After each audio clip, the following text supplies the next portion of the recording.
She was the prison warden. He was the inmate. 2 days after their wedding, she was dead. Some say she was manipulated. Others believe she finally found love and paid the price. But the real story?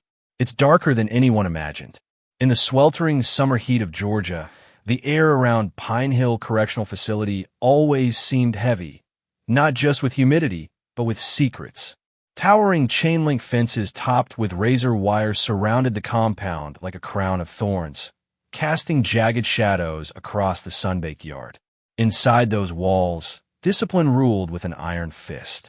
And at the center of it all was Warden Cynthia Holmes. At 60 years old, Cynthia had spent nearly 4 decades in corrections. She walked with the kind of posture only earned from years of holding command, shoulders back, eyes steady, chin high. Her salt and pepper bun never loosened, and her uniform was always pressed to perfection. To the inmates, she was a wall of granite. To the staff, a relic of old-school authority. But no one, not even her assistant warden, knew what truly lay behind those tired eyes. Cynthia had never remarried after her husband died in a car accident in 1996. The crash had left her barren in more ways than one. No children, no warmth, no softness. Just a job. And the job never loved her back. Every morning, she arrived at the prison before sunrise and left after sunset. Her home was a 2-bedroom, ranch-style house on the outskirts of town, where framed photographs collected more dust than memories. Even her old Labrador, Buck, had passed away 3 winters ago.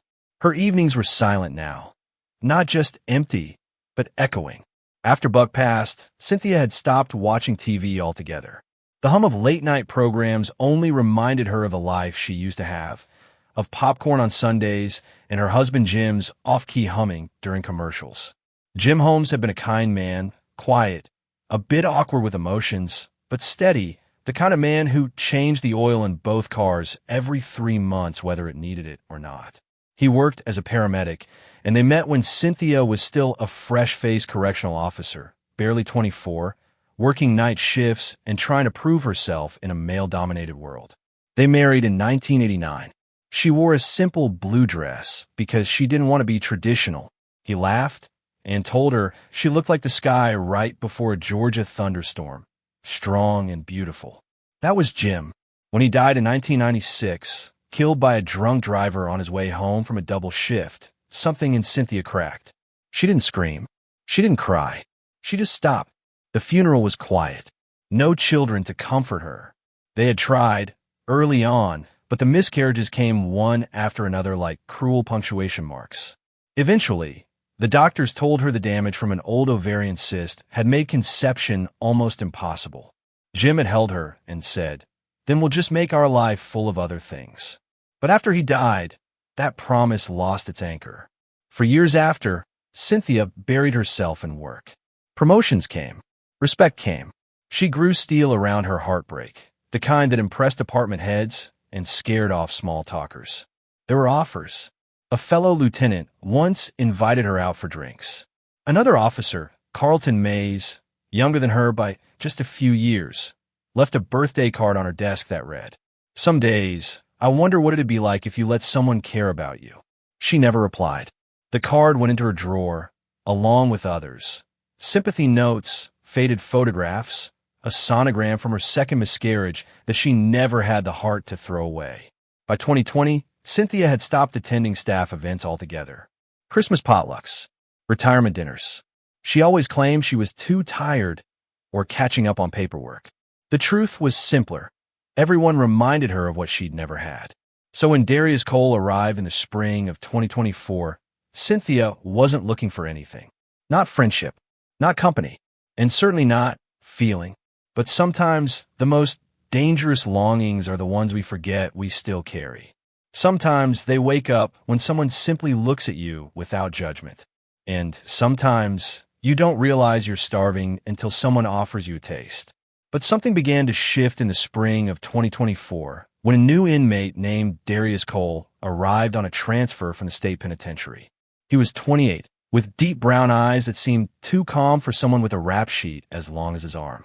Charged with armed robbery and assault with intent, Darius had already served 6 years and was showing signs of rehabilitation, at least on paper. He read philosophy books, volunteered in the prison library, and rarely caused trouble. At first, Cynthia paid him no special mind. She had seen plenty of smooth-talking cons before, men who could quote Shakespeare while stealing commissary food under the table. But something about Darius was different. He never tried to charm her. In fact, he often avoided her gaze entirely, bowing his head respectfully whenever she passed. One afternoon, while touring the prison's new education wing, Cynthia overheard Darius explaining Dostoevsky's Crime and Punishment to a group of young inmates. His voice was calm, measured, not performative. She stopped to listen, and when their eyes met, just for a second, something flickered. Recognition? Or curiosity? She wasn't sure. Days turned into weeks. Their paths began to cross more often. Sometimes it was subtle. He'd hold the library door open a second longer if he knew she was coming. Other times it was more obvious. Cynthia found herself lingering at the library longer than needed, asking questions she already knew the answers to, just to hear Darius respond. Late one evening, Cynthia sat alone in her office, the hum of the overhead lights echoing like a slow heartbeat. She stared at a disciplinary report in her hands, but couldn't focus. Her thoughts kept drifting, not to protocol, not to policies, but to a man 25 years younger than her, a man behind bars. For the first time in years, she felt something, not just desire, but a dangerous kind of hope. The kind that whispers, maybe this is your second chance. But in a place like Pine Hill, hope was a currency no one could afford, especially not the warden. There are some lines you don't cross in prison. And when you're the warden, you don't even look at those lines. You pretend they don't exist. But over the next few months, Cynthia Holmes found herself slowly, steadily drifting across one. At first, it was harmless. A few moments of small talk in the library. A nod of mutual respect during inspections. Nothing anyone would question. But inside her, something long dormant had awakened. She started looking forward to her rounds in Darius's wing. Her heart would skip a beat if she caught a glimpse of him reading by the window, sunlight cutting across his jawline like sculpture. Darius Cole, for his part, was careful, cautious even. He never initiated anything, never pushed, never flirted. But there was something deliberate in the way he spoke to her. Something tender in the way he said, "Yes, ma'am," with just enough warmth to make it sound like, "I see you." One rainy Tuesday, Cynthia called him into the administrative office under the pretense of reviewing his work detail. He sat across from her, calm and composed, while she pretended to read his file. "You're doing well, Cole," she said, her voice tight. "Just trying to make the most of the time I've got left," he replied. 6 more years, if you stay clean." He didn't look up. "Or less, if someone believes I've changed." There was a silence. Not awkward, but charged. "I believe you have," Cynthia said, surprising even herself. That was the moment it shifted. Subtle, but irreversible. From there, the dance began. She started bending small rules, pulling his file to review it at night, moving him from janitorial duties to library assistant, then to a job in the administrative wing. A few guards raised eyebrows. Officer LaToya Briggs once joked at roll call, "Cole's the luckiest inmate in Georgia." Next thing you know, he'll be having coffee in the warden's lounge. Cynthia forced a laugh, but logged the comment in her mental file. What started as curiosity became a kind of emotional dependency. Cynthia began to confide in Darius. Not deeply, not overtly, but enough. She'd mention her long nights, her empty house, her fatigue with the job. And Darius listened. Always listened. One afternoon, after an inmate fight left 2 men hospitalized, Cynthia was called to the infirmary. Blood, chaos, paperwork, the usual. But after hours of managing the mess, she passed by the library and found Darius waiting with a paper cup of black coffee. "You look tired this morning," he said softly. Cynthia took the cup without a word. Their fingers touched just for a moment. That night, she couldn't sleep. That night, while Cynthia lay awake in her suburban home, Darius sat cross-legged on the thin mattress in his cell, staring at the peeling paint on the wall. The cup of instant coffee she had taken from his hands still lingered in his mind. Not the action itself, but the way her fingers trembled slightly when they touched his. No one had touched him like that in years, not since his mother, Laverne, died. Darius Cole didn't come from violence. He came from absence. He was born in 1996 in a rundown apartment on the south side of Atlanta. His father left when he was 2. His mother worked nights as a cleaner at the airport and days at a laundromat, barely sleeping between shifts. She'd hum old gospel songs while folding clothes, always off-key, always with a tired smile. They had nothing. Some days, the lights didn't come on. Other days, there was only rice and ketchup for dinner. But Laverne Cole had one rule. Don't let this place take your dignity, baby. When he was 12, she collapsed at work. Staged for cervical cancer. Medicaid barely covered her pain meds. Darius started stealing small things. Diapers, detergent, canned soup. He got caught once by a store clerk who threatened to call the cops. Darius cried, begged him not to. The man let him go. But by 14, he graduated to selling stolen phones. By 16, he was running with a crew. At 21, he committed the robbery that changed everything. It was supposed to be simple. In and out. No one gets hurt. But the man behind the counter panicked. Darius didn't pull the trigger. Someone else did. But in the eyes of the court, that didn't matter. 10 years. Armed robbery. Accessory to assault with intent. No appeals. In prison, he kept to himself. Read everything he could get his hands on. Dickens. Baldwin. Baldwin felt like gospel. He started journaling. Started thinking. And when he was transferred to Pine Hill Correctional in 2024, something in him had shifted. Not out of hope, but out of exhaustion. He was tired of being a number. So he volunteered for the library. Helped younger inmates with their GEDs. Quoted Dostoevsky not to impress, but to make sense of himself. Pain and suffering are always inevitable for a large intelligence and a deep heart, he once told a kid who couldn't read past a 3rd grade level. The boy just blinked at him. But Cynthia Holmes?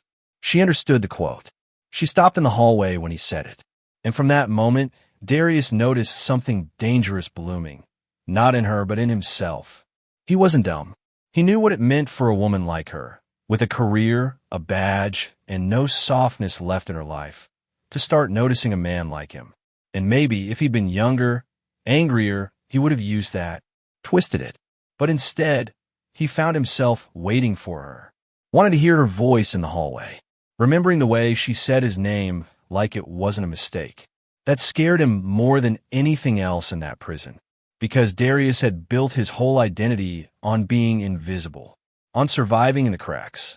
Now, someone was looking straight through him, not to judge, but to see. And he wasn't sure if he could survive that kind of attention, or worse, if he wanted to. By early fall, things had escalated quietly, secretly. They had developed a system.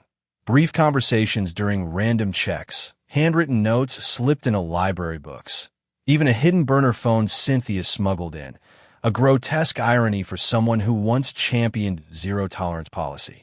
And the truth was, Cynthia knew she had lost control. She wasn't blind to the risk. She understood that what she was doing was a betrayal, not just of her position, but of the oath she'd taken decades ago. But it didn't feel wrong. Not completely. She felt seen, wanted, alive. And Darius? He was everything her loneliness craved. Gentle, intelligent, mysterious. A man who called her beautiful with such softness, it made her believe it. Then, one night, as thunder rolled across the Georgia skies and rain lashed against the prison roof, Darius looked her in the eyes and said the unthinkable. "Cynthia, marry me." She froze. Her instinct was to laugh, to scold, to say don't be ridiculous. But instead she whispered, "Do you mean it?" Darius took her hand, rough, calloused, warm. "I want to spend the rest of my time with someone who doesn't treat me like an animal. You make me feel human again." No one had ever said anything like that to her. Not even her late husband. The next day, Cynthia began making calls, quiet ones behind closed doors. She spoke with a sympathetic state judge, pulled a few strings, submitted an exceptional request under the guise of inmate rehabilitation and religious rights. And then she did what no one saw coming. She scheduled a wedding. It was a cold morning in November when the warden became a bride. The staff at Pine Hill Correctional Facility were stunned. A formal announcement had arrived via email just 3 days prior, stamped with the seal of the State Department. By request, and under special circumstances permitted by law, Warden Cynthia Holmes will be united in matrimony with inmate Darius Cole on prison grounds. Ceremony to occur Friday at 10 a.m. in the courtyard. No one said it out loud, but everyone had the same thought. She's lost her mind. Behind closed doors, whispers spread like wildfire. Officer Briggs shook her head in disbelief. Lieutenant Horner, who had worked under Cynthia for 15 years, muttered to a colleague, "This ain't love. This is a breakdown." But there was no stopping it. The paperwork was processed. The judge approved it. And Warden Holmes made it clear. Anyone who interferes will face immediate disciplinary action. The courtyard was cleaned and roped off. A folding table covered with a white cloth stood where prisoners usually played chess. 2 guards in full uniform flanked the makeshift altar, while a retired chaplain, an old friend of Cynthia's, stood ready to officiate. The bride wore a gray suit instead of a dress. Her hair was neatly pinned, makeup soft but deliberate. She clutched a small bouquet of white lilies, the same kind she'd held at her first wedding decades ago. Darius stood across from her, wearing a freshly washed prison uniform and shoes 2 sizes too big. But somehow he looked regal, composed, even proud. A few staff members stood to the side in awkward silence. 2 inmates from the prison choir hummed Amazing Grace. No family attended. Cynthia had none left. Darius's brother, listed on his emergency contact, never replied to the invitation. When the chaplain asked if they took one another for better or worse, in confinement or freedom, Darius answered with a steady voice. "I do." Cynthia's voice trembled when she said the same. "I do." And just like that, Warden Cynthia Holmes became Cynthia Cole, in front of God, the state, and a dozen stunned witnesses. After the ceremony, Cynthia led Darius to the Conjugal visitation trailer, a privilege she'd secured through a quiet appeal citing rehabilitative necessity. They were granted 48 hours alone together behind a locked door under minimal surveillance. Inside, the trailer was bleak, faded wallpaper, a small bed, a microwave, a Bible, and a tiny table for 2. But to Cynthia, it felt like a honeymoon suite. She brought a thermos of real coffee, a slice of store-bought cake, and a framed photo of her wedding day. Now, their wedding day. They lay in bed that night, limbs tangled under thin sheets. Darius stroked her hair. Cynthia cried quietly. "Why me?" she asked. Darius kissed her temple. "Because you saw something in me when no one else did." And in that moment, she believed him. But outside those thin trailer walls, the world was watching and judging. Officer Briggs filed a private complaint with Internal Affairs. A young corrections tech admitted to being offered cash by Cynthia to disable the hallway cams for maintenance. Rumors churned like a storm cloud, dark and growing. Whispers became suspicions. Suspicion became resentment. Someone even scratched the word traitor into the side of Cynthia's car. And still, she didn't flinch, didn't respond, didn't regret it. As the second night of their 48-hour honeymoon came to a close, Cynthia sat at the foot of the bed, staring at her wedding ring. A modest gold band, resting too loosely on her aging fingers. "Do you think they'll ever forgive me?" she asked Darius. He smiled faintly, brushing his thumb over her knuckles. "They don't matter." Then he added, almost inaudibly, "Not after this." At 6:43 a.m. the next morning, Cynthia walked back to her office alone. By 9 a.m., she was dead. The first night passed like a dream, or perhaps a delusion. Cynthia Cole, once the most feared figure in Pine Hill, now lay beside a man the system called dangerous. But in that dimly lit visitation trailer, he wasn't a criminal. Not to her. He was just Darius, a warm body after years of cold nights. A voice in the dark when silence had become her only companion. They talked for hours. About her past, his childhood, the way his mother used to hum gospel songs in the kitchen before the lights got cut off. About Buck, Cynthia's old Labrador, and how she still thought she heard him padding down the hall at night. There were soft moments. Laughter even. He massaged her shoulders. She made hot cocoa in the trailer's microwave. For a moment, the prison walls melted away. But the second day was different. It began with a question, one Cynthia had been holding in since the moment she said, "I do. If you were free, would you still want to be with me?" Darius didn't answer right away. He sat on the edge of the bed, lacing his boots. "Why would you ask that? I just need to know." He finally looked at her, eyes unreadable. "You gave me something no one else ever did. Dignity. That's not something I forget." It wasn't a yes. It wasn't a no. And it wasn't enough. By noon, the mood had changed. Darius had grown quiet, distracted. He kept checking the clock on the wall, pacing occasionally, staring out the tiny window toward the yard. Cynthia offered to play a board game. He declined. She brought up an old jazz album she loved. He barely responded. Something was wrong, and she knew it. Was it regret? Was it fear? Or was it something far worse? Manipulation unmasked? Around 3 p.m., Cynthia stepped out of the trailer to use the secured line in the admin wing. She made a call to her sister-in-law in Alabama, the only family she still spoke to. She didn't mention the marriage. She just said, "I've done something I can't undo." The woman on the other end paused, then replied, "You're not the kind of person who does things halfway, CYN. Just be careful." That night, their final night together, was quiet. Too quiet. They ate dinner in near silence. When Cynthia brought up retirement, Darius said, "That's not something you'll ever do.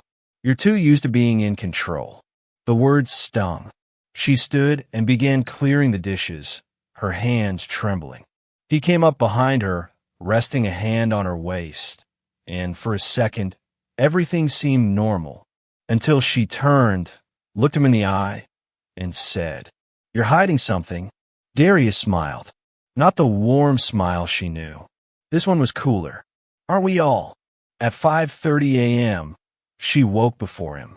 She got dressed slowly, deliberately. Her wedding ring felt heavier than ever. She left him sleeping, or pretending to sleep, and stepped out into the cold dawn air. As she walked back across the yard toward her office, a single camera above the entrance flickered. It had been under repair for 3 days. A work order she had approved herself without question. By the time she sat down at her desk, the sun had just crested the trees. She opened her laptop, typed in her credentials, paused, stared at her screen. Then she opened a blank document. "If something happens to me," she began typing, "please know this wasn't an accident." She never finished the sentence. At 8:57 a.m., a janitor named Reuben Thomas knocked on the door to her office and received no response. At 9:04 a.m., Warden Cynthia Holmes, now Cynthia Cole, was found slumped behind her desk. No pulse, bruising around the neck. A spilled cup of coffee on the floor, still warm. The ring was still on her finger. The body of Cynthia Holmes Cole was found slumped over her desk, face turned toward the window, as if she had tried to look outside one last time. The cup of coffee lay shattered beside her chair. A soft stain bled into the carpet beneath her. On the surface, there were no signs of struggle, no broken furniture, no screams heard, no alarms triggered. But the bruising around her neck told a different story. The county coroner arrived at 10:12 a.m. He examined her body quietly, professionally.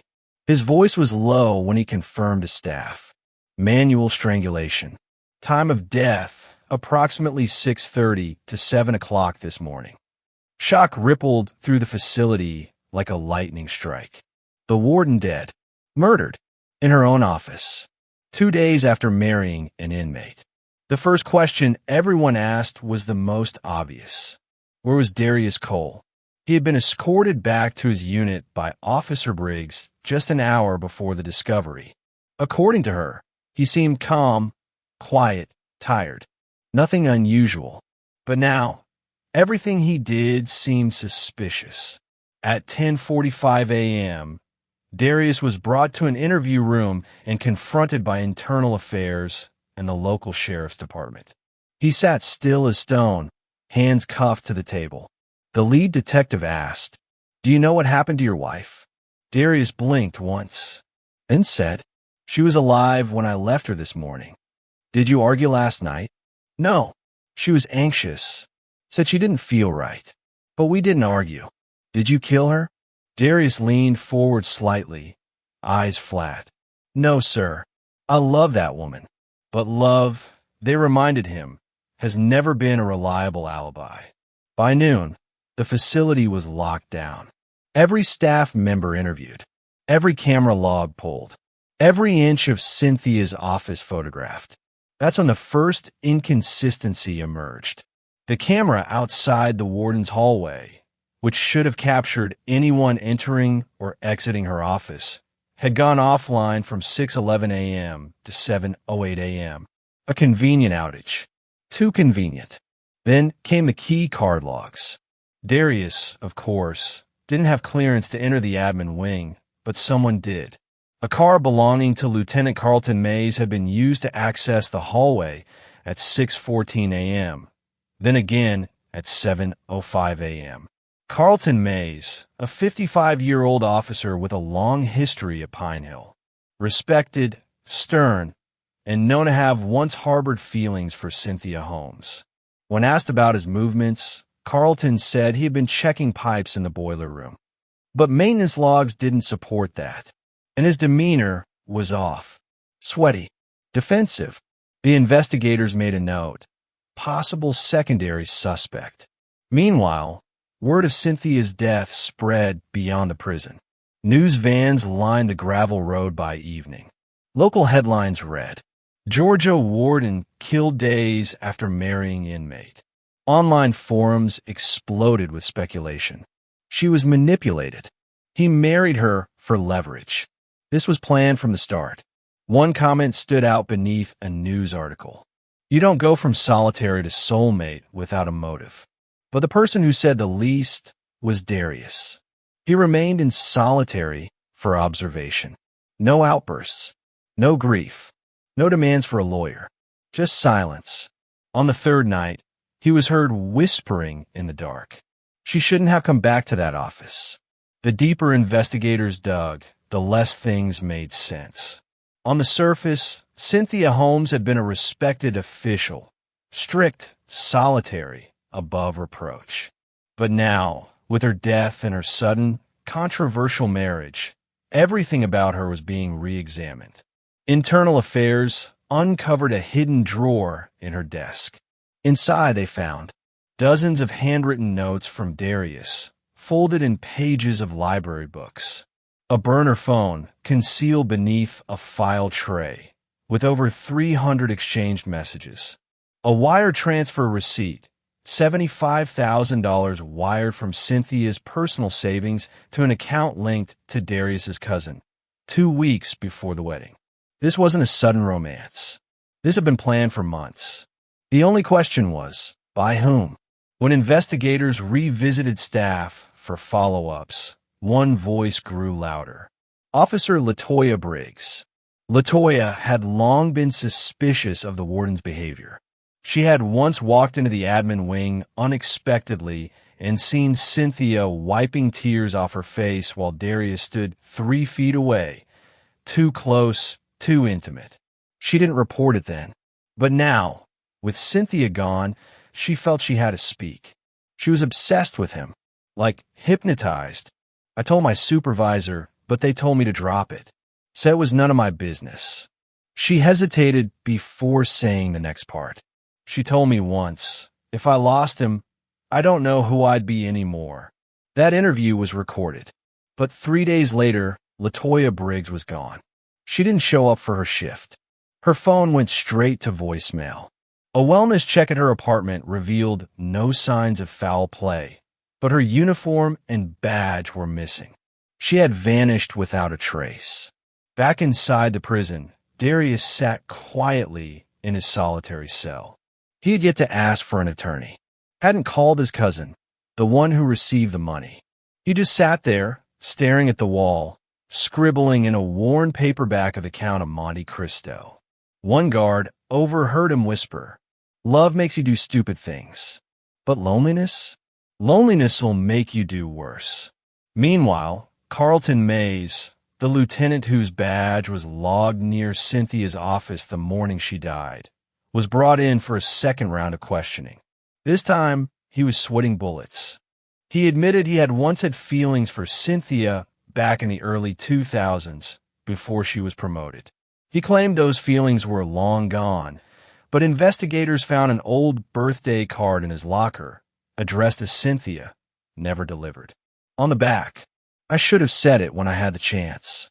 His story about checking the boiler room fell apart when the facility's boiler contractor confirmed there had been no maintenance scheduled that week. Carlton Mays had worked at Pine Hill for 27 years, long enough to see warden after warden come and go, long enough to earn a reputation as the one who never needed supervision. He was the guy who arrived early, stayed late, covered holidays when no one else would. And for 15 of those years, he'd served directly under Cynthia Holmes. They weren't close. Not really. But that didn't stop Carlton from quietly, painfully admiring her.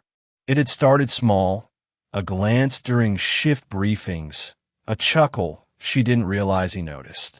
He told himself it was nothing, just respect, admiration. But then came the birthday. It was 2003. She'd just been promoted to warden. The staff threw a surprise party in the break room. Cheap cake, stale punch, a banner that said "Congrats, boss" in crooked letters. Carlton stayed back, leaning against the doorframe, watching her from a distance as she smiled politely and nodded through the fuss. Later that night, he left a card in her office. Handwritten. Simple. "I should have said it when I had the chance. Happy birthday, CH. She never mentioned it. Never said thank you." And the card sat, unopened, in her drawer for over a decade. After that, he buried the feeling, focused on work, took on extra responsibilities, got married briefly, a mistake that lasted 18 months. But he never stopped caring for her. Not really. Then came Darius. At first, Carlton didn't think much of the kid. Another inmate with too much charm and not enough time. But then he started noticing changes. Cynthia taking longer rounds in the West Wing, stopping by the library more often, looking softer somehow, lighter. It made Carlton uncomfortable. Not jealous at first, just off balance. But the tipping point came one night during graveyard shift. Carlton was checking the perimeter cams when he saw Cynthia walking back from the admin trailer alone. Her face was flushed, her blouse wrinkled in a way he had never seen before. And then, not 5 minutes later, Darius emerged too, glancing side to side like a man who wasn't supposed to be there. Carlton felt something snap. He told himself it was about protocol, about integrity, about protecting the institution. But deep down, he knew it was about being replaced by someone half his age in a prison jumpsuit with nothing but sweet words and soft eyes. Carlton started documenting things, late-night logs, odd patterns, camera outages. He reported none of it. He just watched, waited, until the wedding announcement hit his inbox. That morning, he locked himself in the break room for almost 30 minutes, hands shaking, jaw clenched. He didn't speak to anyone for the rest of the day. He couldn't. She chose him, he told himself. After all these years, after everything she stood for, she gave it all to him. In the weeks that followed, his resentment grew like mold, silent, black, choking. He scratched "traitor" in her car in a moment of rage, then panicked and rubbed it with his sleeve like that would undo it. But it was too late. He couldn't unsee what he'd seen. He couldn't unfeel the betrayal. And when he realized Cynthia was planning to come clean, to resign, to turn herself in, he knew the shame wouldn't just touch her. It would touch them all, including him. He told himself he had no choice. But in the quiet corners of his mind, a more bitter truth whispered. You didn't want to save her reputation. You wanted to stop her from giving her heart to someone else, once and for all. But what really made the walls start to close in was what was found on the side of his truck. Faint scratches, barely legible but still clear under forensic light. Traitor. The same word scratched into Cynthia's car just a week earlier. Now, there were two strong possibilities. Darius, the charismatic manipulator, gained Cynthia's love and used it until he no longer needed her. Carlton, the jealous colleague, couldn't stomach watching the woman he once loved give herself to a man behind bars, and snapped. Or a third option loomed. They were both involved in different ways. The warden was dead. The whistleblower was missing. The husband sat in silence, and the jealous lieutenant started to crack. But no one had an answer to the most disturbing question of all. What if Cynthia knew she was going to die and married him anyway?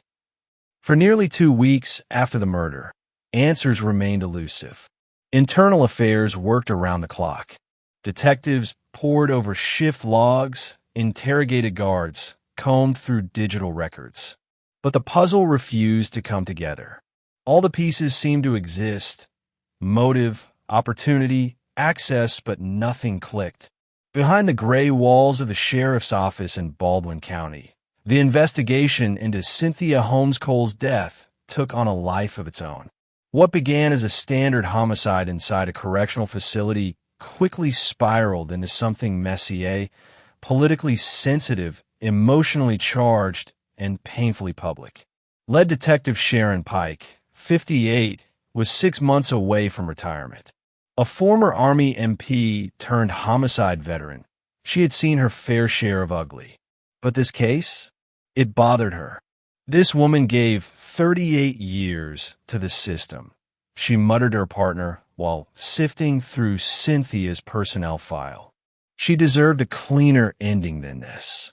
Her partner, Detective Luis Monroe, 33, tech-savvy and too impatient for tradition, wasn't so sentimental. She also broke every rule she ever enforced, he replied, tapping through digital phone records on his tablet. Doesn't mean she deserved to die, but let's not make her a saint. Their dynamic was often tense. Monroe driven by hard data, Pike led by gut and scars. But in this case, they needed both approaches. The team set up a temporary command post just outside Pine Hill's perimeter. Maps, shift logs, and timestamps cover the whiteboard. Every piece of evidence was charted like battle formations. Timeline's tight, Monroe said. We know Cynthia was alive at 6:45, dead by 9 o'clock. We just don't have eyes inside that hour. And every camera that could have helped, Pike growled, conveniently had maintenance issues. They interviewed 34 staff members in 72 hours. Some were helpful. Some were terrified. Others, like Carlton Mays, were defensive from the start. He's hiding something, Pike noted after their first sit-down with Mays. He's either lying or he's protecting someone. Monroe leaned toward Darius. I don't care how poetic he sounds in those love letters. He's a convict, trained manipulator. He got inside her head, and when she wanted out, maybe he made sure she stayed quiet. Pike didn't argue, but something about Darius's behavior unsettled her. No lawyer, no panic, no requests. That's either guilt or grief. Meanwhile, the media circus outside grew louder. State officials began calling. Internal affairs agents from Atlanta showed up unannounced. The governor's office sent a liaison to monitor potential fallout. Great, Pike groaned. Now we're solving a murder in front of a damn live audience. Pressure mounted. Public trust was on the line. The integrity of Georgia's prison system was under scrutiny. Then came the conflict within the team. During a late-night strategy session, Monroe suggested charging Darius on circumstantial evidence to squeeze out a confession. Pike slammed her coffee mug on the table. We're not locking up a man just because it's convenient. That's how people like Cynthia end up with burner phones and wedding rings instead of medals. Silence. Find the truth, Luis, she said quieter this time. Not the easiest target. That night, she couldn't sleep. She went over camera logs again, line by line, minute by minute. Something didn't add up. Why were the logs for hallway 3A out of order? Why was a camera file mislabeled 2019 in a 2024 folder? Some rookie screwed up. Monroe shrugged when she brought it up. Or someone didn't want us to find it. Pike muttered. The next morning, she ordered a full sweep of all archived digital footage, including backup drives rarely accessed. That's when a young technician named Daryl, first year on the job, found it. Detective Pike, he called across the room. You might want to see this. It was a shaky clip, low res, but unmistakable. Carlton Mays, 6:18 a.m., entering the admin wing alone. Pike stood still, her jaw tightening. Get him back in, she told Monroe. Now. And for the first time since the case began, the storm had a direction, until they found camera 7B. It was a small, rarely used backup camera mounted near the old commissary hallway, a blind spot between the admin wing and the east maintenance stairwell. The same corridor Carlton Mays had supposedly walked through that morning. The footage from that camera had been misfiled, buried in an old archive folder mislabeled 2019. When a tech finally opened it, the timestamp read, 6:18 a.m., November 17th, the morning Cynthia Holmes was killed. And there, as clear as daylight, was Carlton Mays, entering the admin wing alone. In his hands, a cloth bundle, later believed to be the same uniform gloves that were found later in a dumpster outside the prison. At 6:56 a.m., the camera caught him again, this time leaving the hallway in a full sprint, sweat on his brow, head down. He looked straight into the lens for half a second. He didn't even know it was recording. Armed with the footage, detectives brought Carlton back in. This time, they didn't ask. They showed him. At first, he denied everything, said he had been checking water valves. But when faced with the video, his breathing changed. His leg bounced. His voice dropped. Then he said, "She wasn't supposed to die. I wanted her to stop." "Stop what?" they asked. He didn't answer. But what he did say next chilled the room. She was going to turn herself in. She was ready to confess everything. That morning. That's why I had to stop her.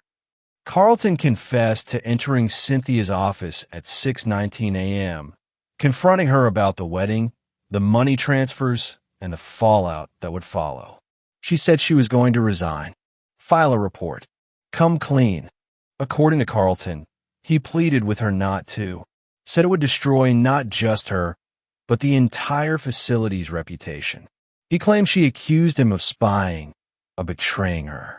They argued, and then he claimed she lunged at him. That part no one believed. But what couldn't be denied was this. Carlton Mays strangled her with his bare hands, panicked, cleaned the scene as best he could, then left through the side hall, never realizing one camera had caught it all. Darius was officially cleared of suspicion. The day he was informed, he didn't speak for almost 5 minutes. Then he simply asked, "Can I go back to the library now?" When reporters asked if he had anything to say about his wife, he answered, "She believed in me. No one else did. I didn't deserve her. Maybe nobody did. But just when the case seemed closed, something unexpected happened." Officer Latoya Briggs reappeared. She walked into the Pine Hill admin office one Monday morning like nothing had happened. Claimed she'd been taking time off due to stress. Her absence? A coincidence. Her phone being off? Technical issues. Investigators pressed her. She finally admitted, I was scared. I knew Carlton had been watching Cynthia. I even saw him follow her once, late after shift. I didn't want to be next. Her testimony, combined with Carlton's partial confession and the camera footage, sealed the case. Carlton Mays was arrested and charged with second-degree murder and obstruction of justice. In court, he wore a faded suit and said only one thing before sentencing. "I loved her. I still do." The judge responded coldly. "You don't kill what you love, Mr. Mays." Carlton was sentenced to 40 years without parole. As for Darius, he was moved to a medium-security facility 6 months later for safety and mental health considerations. Rumors circulated that he was offered early parole, but he declined. "I have nowhere to go," he told the prison counselor, then added, "I already had the closest thing to freedom I'll ever know, and she's gone." 6 months after the murder of Warden Cynthia Holmes Cole, the gates of Pine Hill Correctional Facility no longer echoed with her name. Her picture, once framed in the lobby, had been quietly taken down. Her office, cleaned, reassigned. The institution moved on, but the people inside never forgot. Some remembered her as a woman who lost control. Others as a woman who finally followed her heart and paid for it. The truth, perhaps, was both. Darius Cole never spoke to the media again, never gave interviews, never sought sympathy. But within the prison, stories about him became legend. Some said he had truly loved her. Others said he manipulated her from day one. The truth? It lived somewhere in the silence. One night, nearly a year after the incident, a prison chaplain delivering donated books to the library found Darius sitting alone. No TV, no radio, just him and a small wooden box on the table in front of him. Inside the box, Cynthia's wedding ring, a single photo from their ceremony, a torn scrap of paper with her handwriting. "Don't forget who you are when no one's watching." The chaplain asked, "Did you ever love her?" Darius closed the box. His voice was low. "I think I loved the version of me she saw, the man she believed I could be. But the truth is, I don't know if that man ever really existed." Far away, in a quiet cemetery outside of Macon, Georgia, Cynthia was buried under a headstone paid for by her estranged sister-in-law. It reads simply, Cynthia Holmes Cole, 1964 to 2024. She served. She loved. She paid. No public memorial was held. No funeral procession. No closure. In a final review of the case, investigators uncovered one last thread. That unfinished document on Cynthia's computer, the one that began, "If something happens to me," had a draft saved to the cloud. The rest of the sentence? "If something happens to me, please know this wasn't an accident. I broke every rule I ever enforced for a man who reminded me I was still alive." Maybe that's the real crime. Some stories end with justice, some with punishment, and some, like Cynthia's, end in a quiet, unresolved ache. In the months that followed Cynthia's death, life at Pine Hill Correctional Facility didn't return to normal. Not really. The new warden, a by-the-book administrator from another county, installed stricter policies, reinforced surveillance systems, and transferred out half the staff. Morale plummeted. Trust fractured. What happened with Cynthia was never spoken of openly, but it haunted every hallway like a ghost no one dared to name. Some guards said they missed her, even if they never understood her. Some inmates whispered about her, like she was some tragic myth. But others remembered her as the one who broke the rules for love and died for it. One afternoon, 6 months after the incident, an old janitor named Reuben Thomas, the same man who'd found her body, stopped by the visitation trailer during his rounds. He stood at the doorway for a long while, staring at the faded curtains and dusty microwave inside. When asked what he was doing, he simply said, "Just remembering the only time that place ever felt human." Across the state, in a small church in Birmingham, Alabama, Cynthia's sister-in-law, the woman who paid for her headstone, spoke at a local women's grief group. She didn't say Cynthia's name, only called her a friend I once knew who lived too long without kindness. She ended with this: "Don't wait until your last days to chase tenderness. It might cost you more than you have left." Darius never wrote to her again, but one of the prison chaplains, the same one who officiated their wedding, kept a journal. In one entry, he described a conversation with Darius during Bible study. "Do you believe God forgives people who don't even know who they are?" Darius asked, voice low. I told him, "I think God forgives truth more than perfection."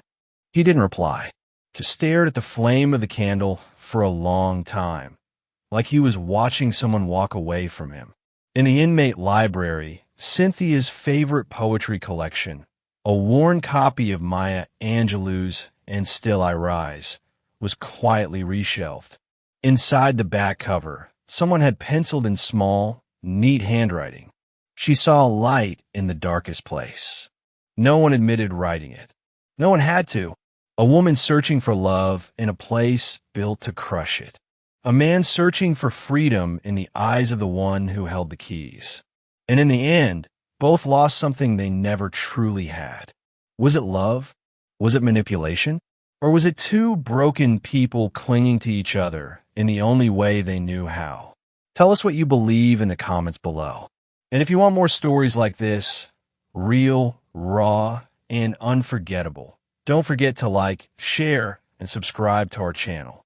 We bring you gripping new true crime stories every single day.